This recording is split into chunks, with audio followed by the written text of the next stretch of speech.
إيه نعم. الشيخ رحمه الله إذا أتيت عنده وقلت له إني رحلت من أجلك وأريد أن أطلب العلم على يديك، فيقول ائتني بتزكية، فإن أتيت له بتزكية قبلك مباشرة، فإن كنت لا تملك راتبا أعطاك راتبا، وإن أردت أن تتزوج ساعدك بالزواج، وإن لم يكن لك حتى إقامة أو شيء يشفع لك في الإقامة ويخرج لك إقامة، ثم بعد ذلك يدفع إيجار بيتك. ولهذا من لازمه في الفترة الأخيرة كان يعطي طلاب الذين عنده أكثر من 300 طالب، كان يعطي كل واحد منهم المتزوج 3000 ريال، ومن كان أعزبا 1500 ريال.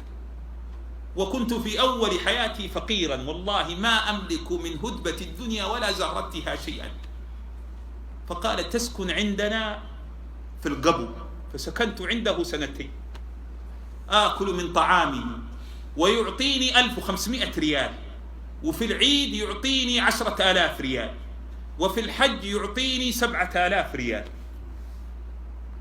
حتى يعني بعدها نسأل الله أن يغفر لنا، فتحت هذه الدنيا ونسأل الله لا يفتحها، وغيري كثير.